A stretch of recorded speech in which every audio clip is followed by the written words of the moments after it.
ध्यान से सुनो तुम लोग, आज का टारगेट है 60 लाख रुपया। 60 लाख रुपया कैसे भी करके अरेंज करना है तुम लोगों को।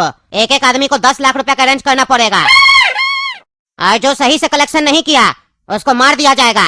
अरे भाई ये सब काम हम लोग से नहीं होगा, हम लोग को छोड़ दीजिए। आप ये गलत कर रहे हैं, ये काम हम लोग नहीं कर सकते हैं। अभी तक आपके कहने पर हम लोगों ने बहुत गलत काम कर लिया है, इसके आगे हम कोई गलत काम नहीं करेंगे। हमें लगा था आप यहाँ पर अच्छा काम करवाओगे हमसे, इसीलिए हम आपके पास आए थे। जॉब की लालच देकर आपने हमें फंसा लिया है और हमसे क्राइम पर क्राइम करवाए जा रहे हो। अब आपने अगर जबरदस्ती की तो हम पुलिस के पास चले जाएंगे। तुम ऐसे नहीं मानेगा। ये लो, देखा ना तुम लोगों ने किस तरीके से इसको मैंने मार दिया। अगर तुम लोग अपना काम सही तरीके से नहीं करोगे और अगर पुलिस के पास जाओगे तो तुम लोग के साथ भी ऐसा ही होगा। जैसा कहा गया वैसा करो। और अब 10-10 लाख नहीं, 12-12 लाख रुपया एक एक को अरेंज करना पड़ेगा, तब जाके 60 लाख कलेक्शन होगा आज। चलो अपना अपना काम करो। हेलो कौन? हेलो सर, मैंने आपको व्हाट्सएप पे एक इमेज भेजी है, वो पिक्चर देखिए तो। क्या आप इस लड़की को जानते हैं? चेक करके बताइए तो। अच्छा सर, वो तो हम देख रहे हैं, लेकिन आप बोल कौन रहे हैं ये पहले बताइए। अरे सर, जिस लड़की का फोटो भेजे है ना आपको, उसका एक्सीडेंट हो गया है। उनका फोन में आपका नंबर मिला, तभी हम आपको मैसेज किए। क्या बोल रहे हैं, किसी लड़की का एक्सीडेंट हो गया है? कहीं सपना का एक्सीडेंट तो नहीं हो गया है? रुकिए सर, देख कर बता रहे हैं। हाँ सर, आप देख के कॉल कीजिएगा मुझे। अरे ये कौन लड़की है, इसको तो हम जानते भी नहीं है। इसके पास पापा का नंबर कैसे आया? पापा का नंबर हम तो खाली सपना को दिए, बाकी किसी को दिए तो नहीं है। पता नहीं कौन सी लड़की है, बोल देते हम नहीं जानते हैं। अरे ये आदमी फोन क्यों नहीं उठा रहा है? कहा था फोन करके बताना, अब फोन ही नहीं उठा रहा है। अरे ये क्या मैसेज आ रहा है? बैंक अकाउंट से 3 लाख रुपया कट गया। पैसा कैसे कट सकता है? पापा तो कहीं कोई चेक वगैरह नहीं लगाए, पूछना पड़ेगा। पापा बैंक में कोई चेक वगैरह लगाए थे क्या 3 लाख रुपया का? नहीं नहीं, हम तो कोई चेक नहीं लगाए बैंक में। क्यों, क्या हुआ फिर? अरे पापा, आपके फोन में मैसेज आया है कि 3 लाख रुपया आपके अकाउंट से डिडक्ट हो गया है। उसी हम आपसे पूछे कि कहीं कोई चेक वगैरह तो नहीं लगाए थे। अरे क्या करा तुम, 3 लाख रुपया कट गया? ऐसे कैसे कट सकता है? हम कोई चेक वगैरह नहीं लगाया। तुम तो कुछ नहीं किया था, किसी को ओटीपी वगैरह तो नहीं दिया? अरे पापा, ये ओटीपी वगैरह का जो गलती है ना, वो आपसे होगा, हमसे नहीं। इतना टेक्नोलॉजी का ज्ञान है हमको, रोज न्यूज देखते हैं कैसे फ्रॉड होता है। हम ये गलती कभी नहीं करेंगे। आपसे हुआ होगा ये गलती। कहीं ऐसा तो नहीं आप किसी को ओटीपी दे दिए थे या कोई लिंक पर क्लिक किए थे? अरे हम कोई लिंक पर क्लिक नहीं किए थे और ना ही किसी को ओटीपी दिए थे। और फोन भी तुम्हारे पास था, हम तो नहाने गए थे ना। अरे हम भी कुछ नहीं किए हैं, फोन मेरे पास है, तो इसका क्या मतलब है कि हम ही कुछ किए हैं?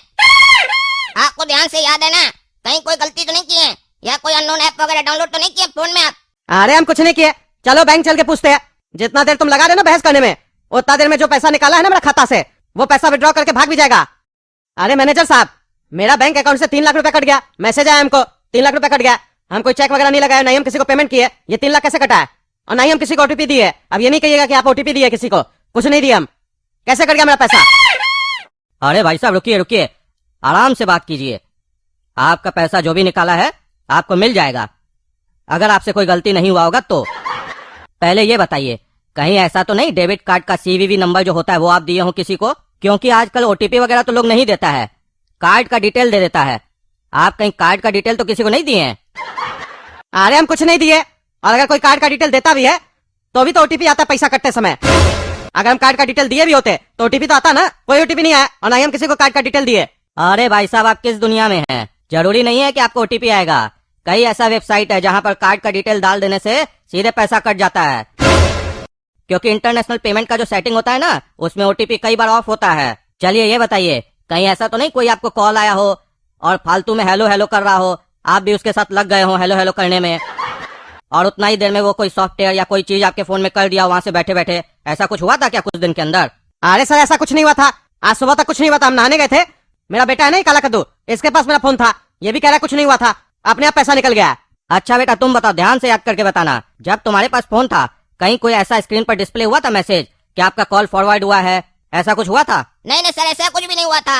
हम भी न्यूज में अवेयरनेस वगैरह का वीडियो देखते हैं। हम कोई गलती नहीं कर सकते सर। हैकर लोग मेरा फोन कभी हैक नहीं कर सकते, हम बहुत तेज हैं सर। मेरा नाम काला कद्दू है। हम 4 टाइम भैंसिया का दूध पीते हैं और मलाई भी खाते हैं और बादाम भी खाते हैं, इसीलिए हमारा दिमाग बहुत शार्प है सर। देखिए भाई साहब, आपका बेटा बहुत शार्प है। 4 टाइम भैंसिया का दूध भी पीता है, मलाई खाता है और बादाम भी खाता है। इससे ऐसा नहीं हो सकता है।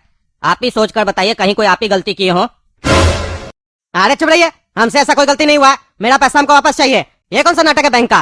पैसा जब भी कटता है तो कस्टमर पे आरोप लगा दिया जाता है कि आप ही ओटीपी दिए होंगे, आप ही डिटेल शेयर किए होंगे। हम लोग डिटेल नहीं भी शेयर किए होंगे तो भी अगर बैंक से पैसा कटेगा तो भी हम ही लोग का गलती है। कहीं ऐसा तो नहीं आप ही लोग मिले हुए और पैसा निकालते हैं और कस्टमर पे आरोप लगाते हैं। अरे सर, थोड़ा सोच समझ कर बात कीजिए। आप मैनेजर के सामने इस तरीके से बदतमीजी कीजिएगा तो हम आपके लिए कंप्लेन कर सकते हैं कि आप आरोप लगा रहे हैं मेरे ऊपर। अरे चपड़ैया, पैसा निकलेगा तो आदमी आरोप तो लगाएगा ना, जैसे आप लगा रहे। आप अपना ओटीपी बता दिए होंगे, ये बता दिए होंगे, हम जब नहीं बताए। और ऐसा मत सोचिए कि हमको नहीं पता है। कई सारा न्यूज में हम सुने हैं और देखे भी है टीवी में कि बैंक का कर्मचारी लोग मिला रहता है, कस्टमर का डिटेल देता है, 1 और 2 रुपए में बांटता है। अरे सर, ये सब फालतू बात करने का भी समय नहीं है। आप कंप्लेन लिखवा दिए ना, अब हम चेक करवाते हैं कि आपका पैसा क्यों कटा है। आपकी गलती से कटा है कि बैंक की गलती से कटा है। आप जाइए घर, आराम से जाइए। अगर बैंक का गलती होगा तो आपको आपका पैसा मिल जाएगा, आपका गलती होगा तो नहीं मिलेगा। हेलो, कौन बोल रहा है जी? हेलो सर, आपको व्हाट्सएप पे एक इमेज भेजे है, वो पिक्चर खोल के देखिए तो। ये जो बुजुर्ग आंटी है आपकी कोई रिश्तेदार है क्या? है भाई, तुम कौन बोल रहे हो? अरे सर, यहाँ पे एक बुजुर्ग आंटी है रेलवे स्टेशन के बगल में, वो हमसे पूछ रही है टकला नेताजी का घर कहाँ है।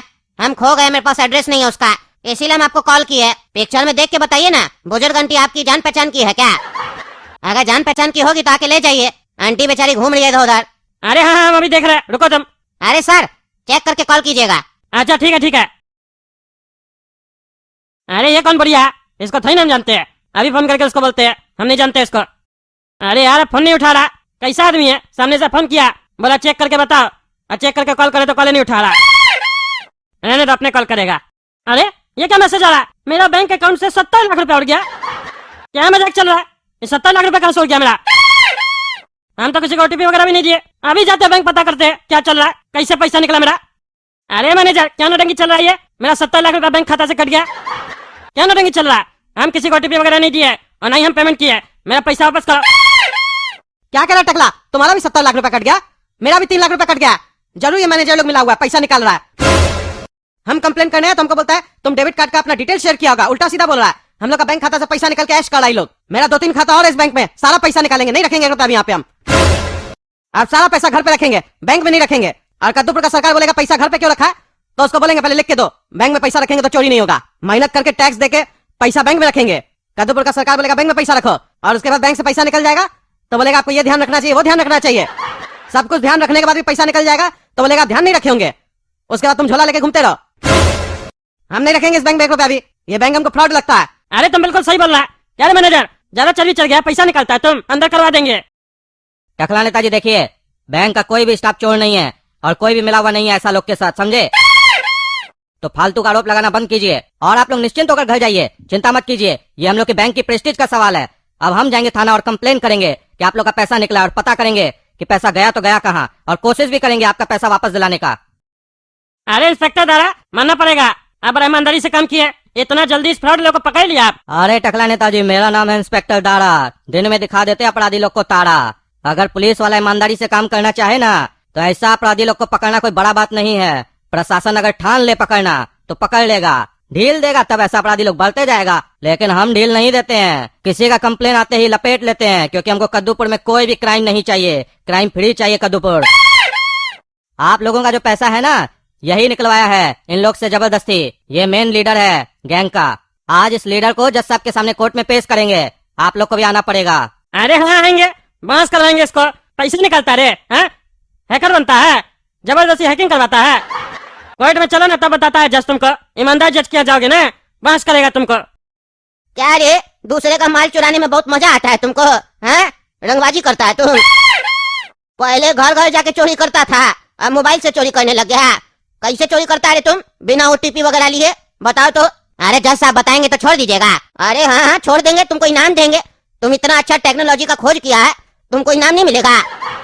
तुम कद्दूपुर का नाम रोशन कर रहा है, तुमको दूसरा देश के खिलाफ इस्तेमाल करेंगे, वहाँ का सारा पैसा चुरा के लेके आओ कद्दूपुर में। कद्दूपुर के लिए काम करो, तुम्हारे जैसे टैलेंट का तो जरूरत है, सही जगह इस्तेमाल करो। बताओ कैसे चोरी करता है तुम? अरे जज साहब धन्यवाद हमको नौकरी देने के लिए और हमको छोड़ने के लिए। हम बताते हैं बहुत आसान है जज साहब। किसी को डरा कर, किसी को ललचा कर और किसी के भावनाओं के साथ खेल कर हम लोग पैसा निकलवा लेते हैं। बहुत आसान है ये, और जब तक ऐसा होगा तब तक पैसा निकलते रहेगा। अभी क्या हो रहा था ना जज साहब, ओटीपी वगैरह के बारे में सरकार बहुत एडवर्टीजमेंट कर रहा था, ओटीपी वगैरह शेयर ना करे। इससे क्या हो रहा था, कोई शेयर ही नहीं कर रहा था, हम लोग का धंधा नहीं चल पा रहा था। फिर मेरा दिमाग में एक आइडिया आया, क्यों ना सॉफ्टवेयर इंजीनियर लोग को हायर किया जाए, जो लोग कंप्यूटर में तेज है, उस लोग को डरा धमका के एक नया टेक्नोलॉजी बनाए उसमें हम लोग कुछ नहीं करते हैं, व्हाट्सएप पे वीडियो, फोटो या डॉक्यूमेंट या ऑडियो फाइल भेजते हैं, ठीक है। अगर सामने वाला डाउनलोड कर लिया उसको तो कुछ ही सेकंड के अंदर पैसा निकल जाएगा। और ये सब जो धंधा है ना, त्योहार के समय तो बहुत ज्यादा चलता है हम लोग का, क्योंकि फोटो हम लोग एक को भेजते हैं, लोग डाउनलोड करके 20 और लोग को भेज देता है, सबका पैसा हम लोग निकाल लेते हैं फिर। अरे लेकिन हमको समझ में नहीं आया, फोटो, वीडियो, ऑडियो फाइल या डॉक्यूमेंट ये डाउनलोड करने से तुम पैसा कैसे निकालते हो बिना ओटीपी के, ये तो समझाओ। हमको भी इच्छा हो रहा जानने का, आखिर चल क्या रहा, कैसे कर रहे हो तुम लोग ये सब काम, इतना बड़ा बिजनेस कैसे तुम लोग बना लिया। अरे जज साहब, ये बिजनेस का सीक्रेट है, लेकिन आप हमको जॉब का ऑफर दे रहे हैं, इसीलिए हम आपको बता रहे हैं। आप भी हम लोग का गैंग में शामिल हो जाइए। कद्दूपुर का 2-3 मंत्री तो हम लोग के साथ मिला ही हुआ है, आप भी मिल जाइए, फायदा ही फायदा होगा। इसमें होता क्या पता है, हम लोग जब फोटो, वीडियो, ऑडियो फाइल या डॉक्यूमेंट कुछ भी भेजते हैं ना व्हाट्सएप पे, उस फोटो का साइज या वीडियो का साइज बड़ा होता है, क्योंकि उसके साथ एक सॉफ्टवेयर कनेक्ट होता है जिसको एपीके फाइल बोलते हैं। जैसे कोई image, video file, audio file या डॉक्यूमेंट कुछ भी डाउनलोड करता है जो हम लोग भेजते हैं, बस उसके साथ सॉफ्टवेयर भी डाउनलोड हो जाता है उसका फोन में। उसके बाद उसका पूरा फोन हैक हो जाता है और उसका एक्सेस हम लोग के पास, फोन का हर एक चीज हम लोग देख सकते हैं, या तो कि उसका कैमरा भी ऑन कर सकते हैं। कई बार तो हम लोग वीडियो बना लिए, जैसे बाथरूम में कोई बैठा है, फोन रखा है, उसका कैमरा से हम लोग देख सकते हैं, ओटीपी भी वहीं से मिल जाता है, सामने वाले से पूछना नहीं पड़ता है और बस पैसा निकल जाता है। और अभी हम लोग एक और नया तरीका खोजे है, चलते फिरते डकैती कर लेते, सामने वाले को पता भी नहीं चलता है। अच्छा, वो कैसे करता है? ये पहला तरीका तो बहुत खतरनाक लगा तुम्हारा और अच्छा भी लगा, इतना टैलेंट है तुम्हारे अंदर। दूसरा कौन सा टैलेंट है बताओ? अरे सर, दूसरा जो ट्रिक है ना, उसमें क्या करते हैं, गरीब भिखारी लोग नहीं होता है, वो लोग घूमता है ना रोड में, तो लोग अठन्नी चवन्नी देता है उस लोग को। अब हम लोग क्या किए, उस लोग को क्यूआर कोड दे दिए, गला में टांग के घूमता है, क्योंकि आजकल लोग के पास छोटा नहीं होता है और भिखारी लोग को भीख नहीं मिलता इसी वजह से। और क्यूआर कोड टांगने से भिखारी लोग का फायदा हो जाता है, ऐसा उस लोग को लगता है, लेकिन फायदा उस लोग का नहीं, हम लोग का होता है। क्योंकि आजकल लोग को आदत हो गया, छोटा से छोटा सामान भी खरीदता है, तुरंत स्कैन करता है क्यूआर कोड, ऑनलाइन पेमेंट करता है, बस जैसे वो लोग स्कैन करता है क्यूआर कोड, हम लोग उस लोग का पैसा निकाल लेते हैं और भिखारी लोग को भी पैसा दे देते हैं 50-100 रुपया, वो लोग भी खुश, हम लोग भी खुश। ये नया तरीका, जैसा बहुत पैसा हम लोग का काम में, पार्टनरशिप कर लीजिए, बहुत पैसा मिलेगा। ये जज का काम में पैसा नहीं उतना। अरे सही कह रहा है, जज का काम में उतना पैसा नहीं है, सही कह रहा है तुम, तुम्हारे साथ जुड़ने में फायदा है मेरा। अच्छा एक चीज बताओ, वो जो व्हाट्सएप वाला तुम कह रहा था, तो इस व्हाट्सएप स्कैम से लोग बच कैसे सकता है, ये भी बताओ। अरे सर, बहुत आसान है, अनजान नंबर से कोई भी वीडियो, फोटो, इमेज, डॉक्यूमेंट कुछ भी उसको डाउनलोड नहीं करना है, व्हाट्सएप का सेटिंग में जाके ऑटो डाउनलोड को बंद कर देना है। ऐसा नहीं, अपने आप ही डाउनलोड हो रहा है, आपका वाईफाई वगैरह से कनेक्ट है, सबको ऑफ कर दीजिए। और हो सके तो बैंक खाता में जो नंबर दिया हुआ है उससे कोई सोशल मीडिया क्रिएट ही ना करे, व्हाट्सएप वगैरह कुछ भी ना करे, उस नंबर को सिर्फ बैंक का यूज में लाए, किसी अननोन आदमी को नंबर दे ही ना, सबसे आसान तरीका है। और अगर सरकार इसको रोकना चाहे तो कैसे रोकेगी फिर? अरे सर, बहुत आसान है, अगर सरकार रोकना चाहे तो क्यों नहीं रोक सकती है। अगर वो 24 घंटा का लिमिट लगा दे, एक अकाउंट से दूसरा अकाउंट में पैसा ट्रांसफर होने के बाद 24 घंटा तक पैसा विड्रॉ नहीं हो सकता है, वो वहीं पे होल्ड रहेगा, तो पैसा अपने आप पकड़ा जाएगा। अगर हैक भी कर लिया तो पैसा वापस आ जाएगा। बहुत अच्छा इसका सॉल्यूशन है, सरकार चाहेगा तो कर सकता है, नहीं करता उसका फायदा उठा लेते हम लोग, और जब तक करेगा तब तक तो पैसा कमा लेंगे ना। अच्छा, ये तो तुम सही बोला, सरकार अगर 24 घंटा तक होल्ड पे कर दे तो पैसा वापस आ सकता है, लेकिन अगर किसी को इमरजेंसी हो तो, उसको सही में पैसा निकालना हो तो, हैकिंग नहीं हुआ तो? अरे सर, इसका भी आसान तरीका है, पैसा निकलने से पहले जो पार्टी उसको पैसा भेजा है उसको बैंक कॉल करेगी और कंफर्म करेगी कि क्या आप सही में उसको पैसा ट्रांसफर किए हैं। वो अगर कंफर्म करेगा तो पैसा निकलेगा, और जो निकालने आया है उसको अपना आईडी प्रूफ ये सब कुछ देना पड़ेगा, डॉक्यूमेंट साइन करना पड़ेगा, तभी वो विड्रॉ कर सकता है। सरकार चाहे तो कुछ भी कर सकता है सर, लेकिन जब तक नहीं करा तब तक तो फायदा उठा रहे हैं ना, ये बताइएगा नहीं सरकार को, नहीं तो सरकार इस पे नियम बना देगा ऐसा, फिर हम लोग चोरी कैसे करेंगे? तो बताइए जैसा हाथ मिलाने के लिए तैयार है, हम लोग बड़ा स्कैम कर सकते हैं मिलके। देखो बेटा, तुमसे बात करके हमको नॉलेज तो बहुत मिला, पहला केस है मेरा जिसमें हमको जानकारी मिला, लेकिन हम तुमसे हाथ नहीं मिलाएंगे, क्योंकि क्रिमिनल लोग से हम हाथ नहीं मिलाते, उस लोग का हाथ तोड़ देते हैं। अब देखो, हम तुमको सजा सुनाने जा रहे हैं, मेरा सजा ध्यान से सुनो। तुम्हारा दिमाग बहुत चलता है ना, तुम ये जो काम करते हो अपना दिमाग से करते हो और अपना हाथ से करते हो। ये कोर्ट आदेश देती है कि इसका पहले हाथ तोड़ दिया जाए और इसको दिमागी रूप से पागल कर दिया जाए। ये लोग को भिखारी बनाता है ना पैसा निकाल के, हम भी आदेश देते हैं कि इसको भिखारी बना के सिग्नल पे बैठाया जाए पागल करके, तब इसको समझ में आएगा कि ईमानदार जज किसी को नहीं छोड़ता है, जो भी क्राइम करता है उसको परफेक्ट सजा देता है। देखा ना दोस्तों, कैसे ये क्राइम कर रहा था। आप लोग भी सतर्क हो जाइए, जो जो चीज बताया उसको फॉलो कर लीजिए, नहीं तो पैसा निकल गया तो। और बताइए कमेंट करके क्या हम सही सजा सुनाए हैं इसको कि गलत सुनाए हैं। और तब तक के लिए वीडियो अच्छा लगा तो वीडियो लाइक कीजिए, ज्यादा से ज्यादा शेयर कीजिए और कमेंट कीजिए और चैनल सब्सक्राइब कीजिए। मिलते हैं अगला वीडियो में, धन्यवाद।